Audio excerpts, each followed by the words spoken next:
Hey guys, in this video we're going to go over how ropz plays B on train, so let's get started. So normally at the start of the round he's going to throw this smoke, and this smoke is a great way to make sure that he doesn't die as he gets information upper B. So even if the player decides to peek him immediately from lower or upper, he's not going to be able to die, as he has to peek through the smoke. And if you look at this from Lowell's point of view, as the smoke pops, he has to respect the fact that the CT could play behind it, so that's why he's being very cautious here, and he even has a teammate throw a flash for him to be able to clear this out.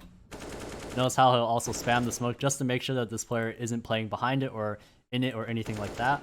And all these sound cues are very valuable to the B player because it lets them know exactly how quickly the T's are taking brown halls.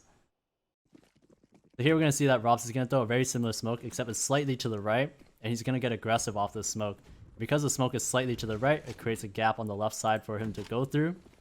And notice how here he's actually looking backwards. He's anticipating that the T's are going to throw that initial flash that they always throw. He's going to wait for that pop before turning around to be able to take down coldzera. Here we're going to see him once again throw that smoke slightly to the right to get aggressive. And then once again he's going to have his back turned, waiting for that flash.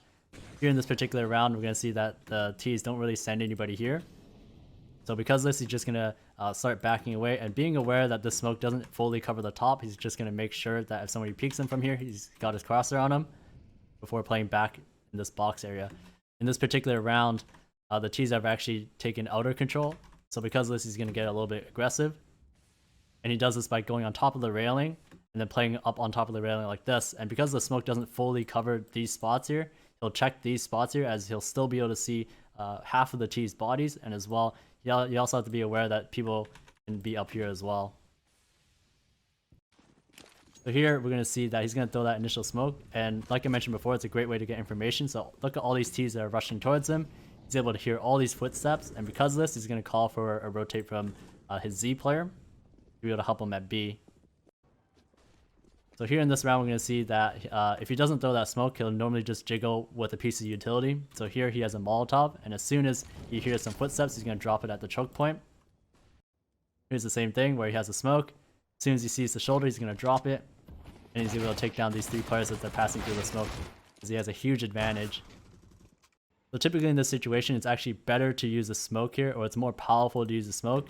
And the reason for this is because as soon as you use the smoke, it acts as a wall essentially. And this is great for trying to isolate the fight between upper and lower. So here you can see that after he throws the smoke, he can kind of manage his angles between upper and lower. That's because usually when the upper player comes out, he's not going to immediately check lower. That's not his first spot that he'll check. And as well, if the players come through lower, they're going to have to pass through a smoke. So we see in this round here, VP, they're trying to do a bit of a upper and lower split. They're going to have 3 players come down lower and 1 player upper. And because of this smoke, it gives them such a powerful advantage to be able to take down all 3 of these players before getting traded out. So normally if ropz doesn't have utility, it'll simply just play on the top of pop. So here we see ropz playing on top of pop with no utility, and OG are just going to do a straight B rush. And this, you can see that this spot is very powerful. You can essentially see their feet as they come down the ramp before they can see him. And on top of that, as these T's come down, they also have to worry about the Z rotate that comes through. So that's what makes playing this spot so powerful. So here in this round, we're going to see that he has an AWPer go up towards upper B, and he's actually going to get a little bit aggressive with this angle. So here, his AWPer takes contact over B, and he's going to play this off angle. And the reason why this off angle is powerful in this context is because normally when this AWPer is opping upper B, the second player at B is probably normally in front of pop like this, where he has nades out ready to support the AWPer. But because ropz is playing up close, Virtus Pro, as they try to clear this, they're not expecting him to be this close, and that's how he's able to get these 2 kills. Here's another example where he's kind of trying to take advantage of the T's default. So normally the T's default is they'll throw a molotov towards upper B, and what ropz is waiting for is as soon as he throws that molotov, then he's going to try to peek this guy. So if you've already fallen back towards pop, this is a great nade that you can throw, as sometimes when the T's are setting up, this nade will be able to do some damage to them. So it's always very important that if you're going to rotate away from B towards Z, you always want to throw a piece of utility.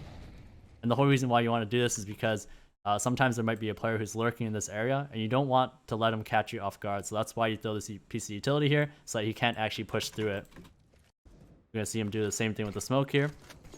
And because the stretch from lower to Z is so long, you want to use the piece of utility to make sure that you get back towards there without dying.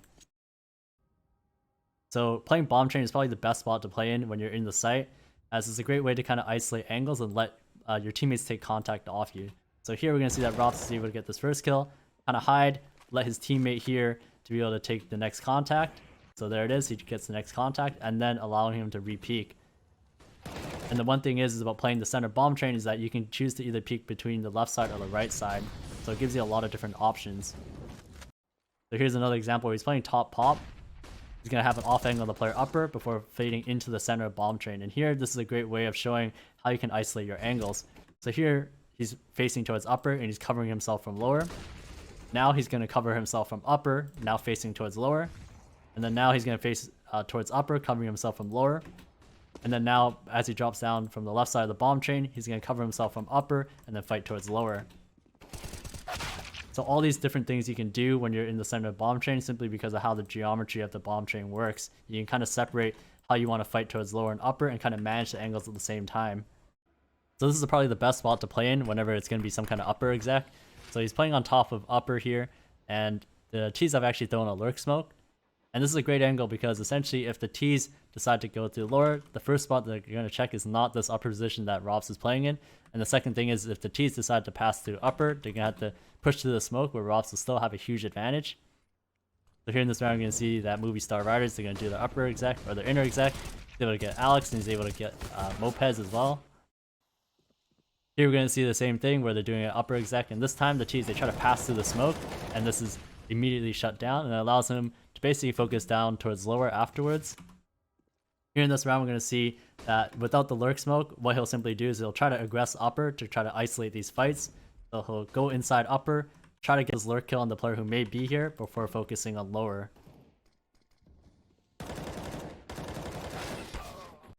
So here's an example where once again, same situation, they're going to do a lower pop.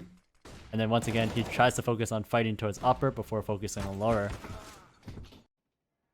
So here's an example where there's nothing that's actually going to happen to him here, but he's just going to re-clear upper B. So notice how he puts his back against the wall to clear this left side, and then he'll clear up top like this, and then clear this angle here where T's like to set up for nades, and then clear this angle here where T's like to hold, and then clear down low, and then clear up top before finding himself at this angle here. And this is a really powerful angle because if the T's try to come back, they're not going to be checking this particular spot as they're going down towards lower.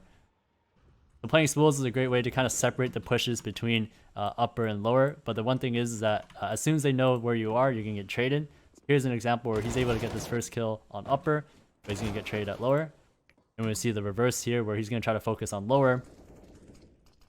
So they throw this lurk smoke upper, then he's going to focus on lower here. We're going to get these 2 kills, but then he's going to get traded from uppers. So that's the one thing to keep in mind when you're playing towards spools.